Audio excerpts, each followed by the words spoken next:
I'm giving you guys the juice, the recipe, the answers, and the questions. Come on, so you guys can begin those careers of yours.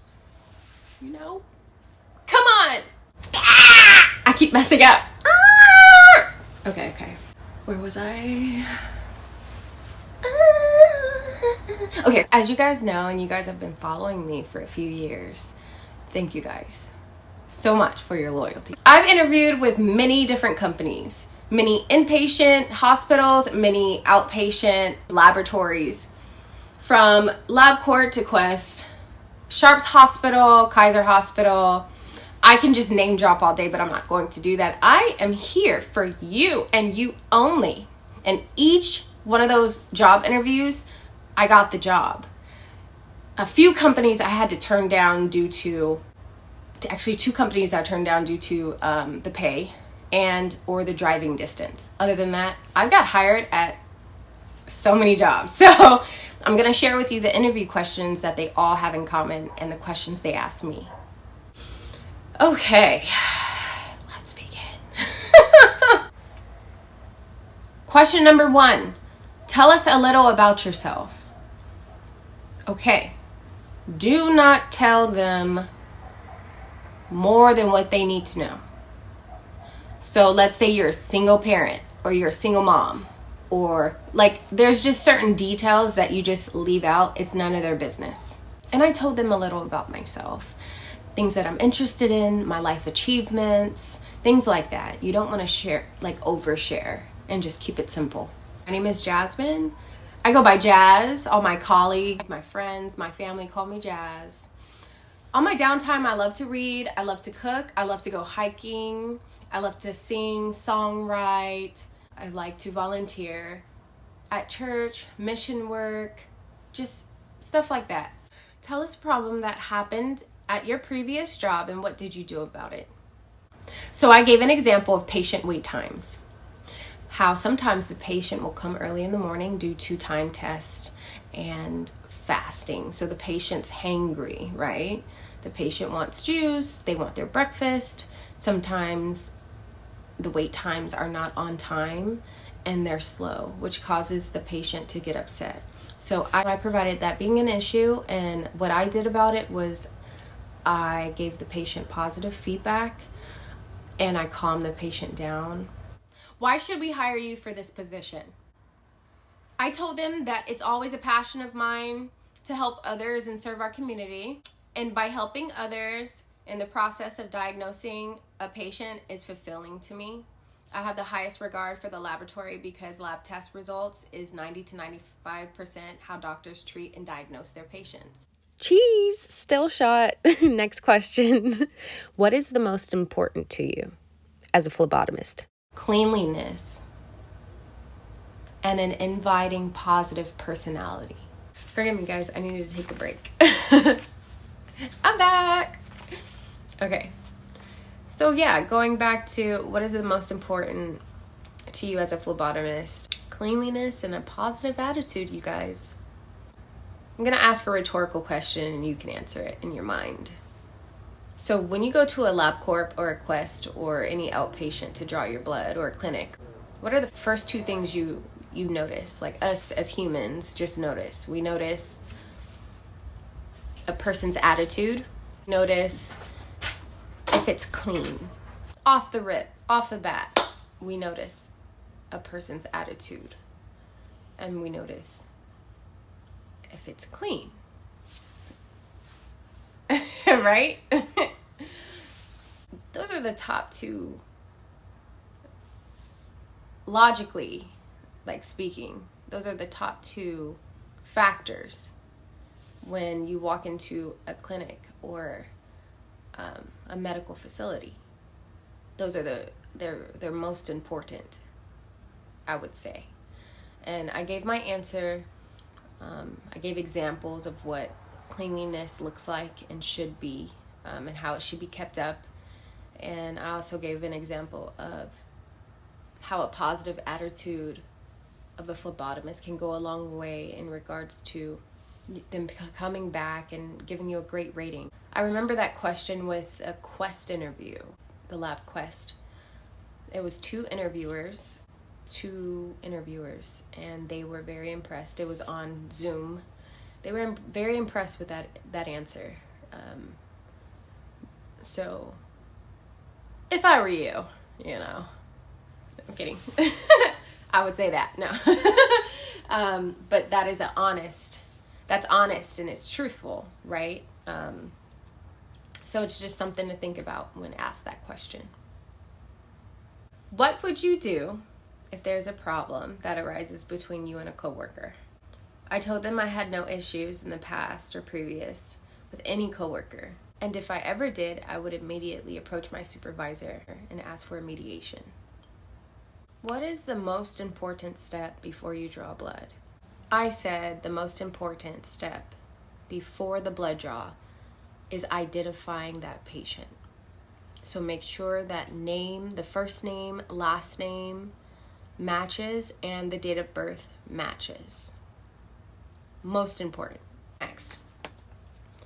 What test tube color does an APT test go into?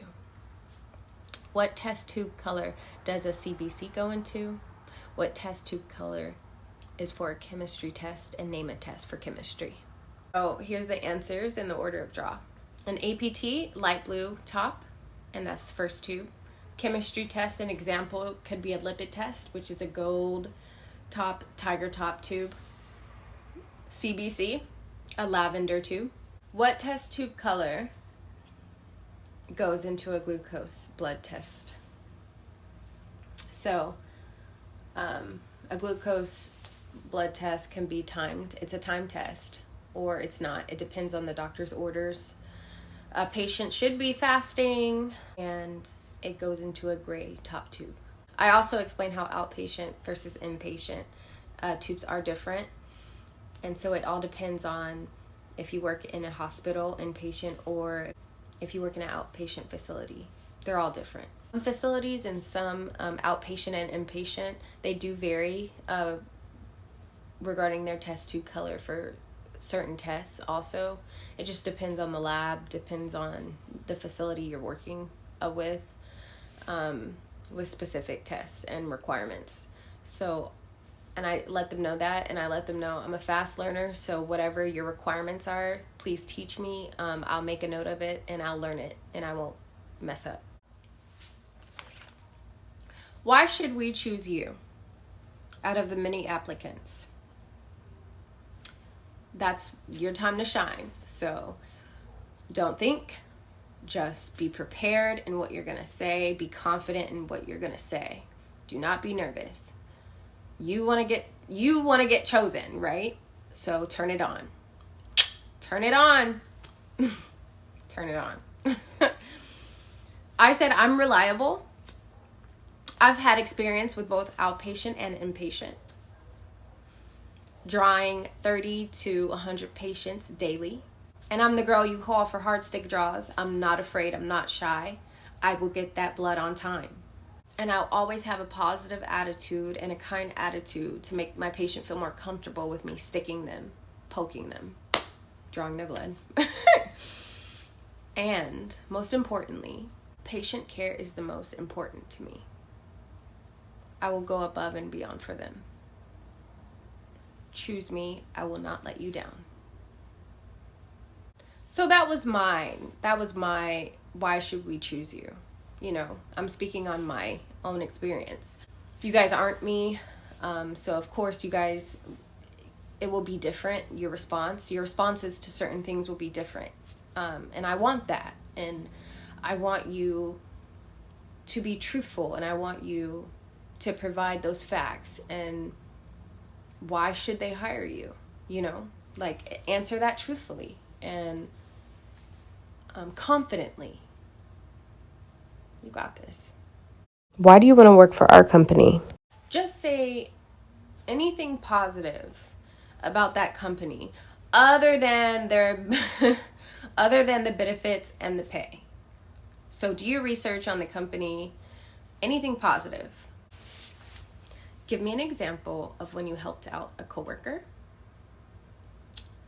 And I said, if the CNA when I worked in a hospital and I had to go in a patient's room to draw their blood, I said if the CNA wasn't available, I would meet all the needs of the patient if they needed anything, by bringing them water, by calling cafeteria for food, anything, blankets, hot blankets for them. I'll go above and beyond just for them.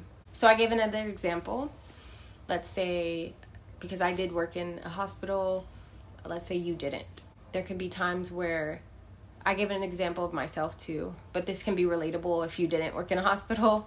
If a coworker is drawing a toddler or an infant and they're antsy, you can always go and help them out, or always go and try to calm the child down. I gave an example of me helping out a new hire. So the phlebotomist was new and she was nervous herself drawing on a toddler, and the toddler was antsy. I just went over, I helped her out.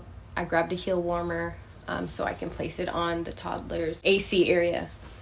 And I calmed the toddler down. I talked her through it.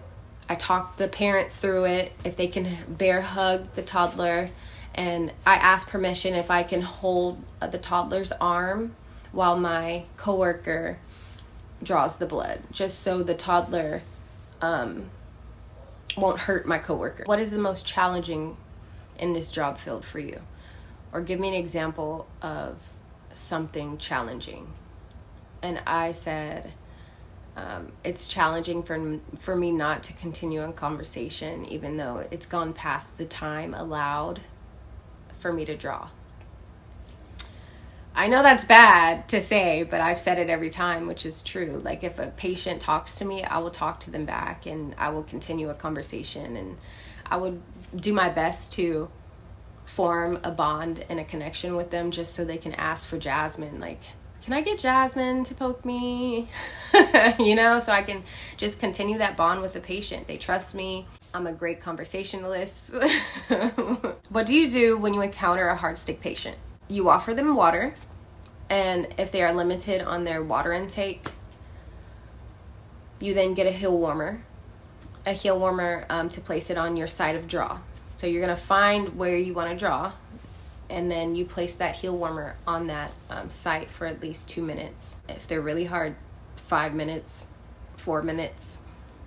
And if you ran out of those, you can get a large glove and fill it with warm water or a heating pad, and you can leave it on the site. Let's see, if you don't have the heel warmers, you can get a large glove and just fill it up, tie it like a balloon, just place it on there. That works really well. And if it's a hard stick patient, I always tie Coban around their arm, right above the site that I'm drawing.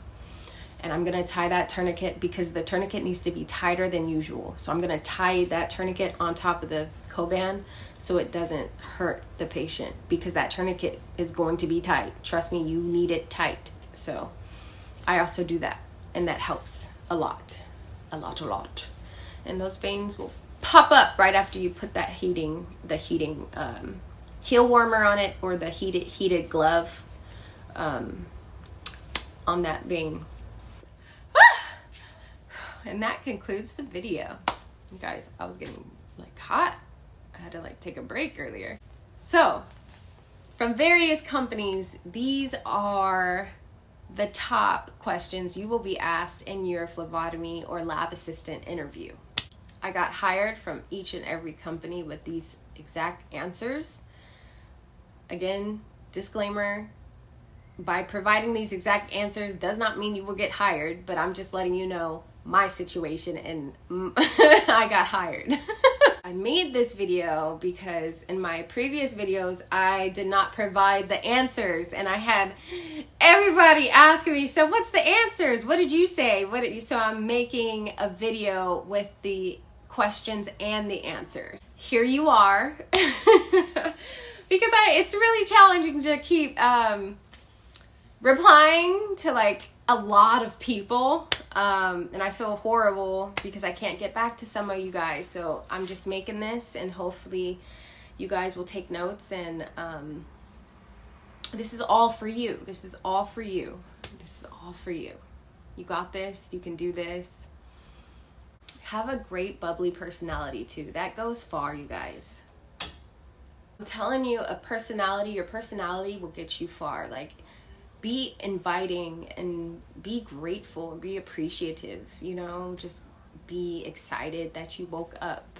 You have drinking water, you have air, you have food, you know, you got a call for an interview. Like, just, you know, turn it on. No.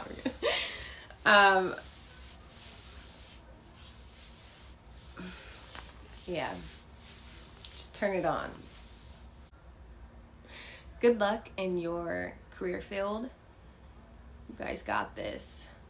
I'm proud of you, and thank you so much for asking questions and providing feedback, and I really do appreciate it. This is what evolution is all about. We just pass on information and we share our life experiences. So this is an informational video, and good luck on your career choice and career path, and go above and beyond for your patient and go above and beyond for yourself. Thank you guys. Have a blessed day. I keep messing up.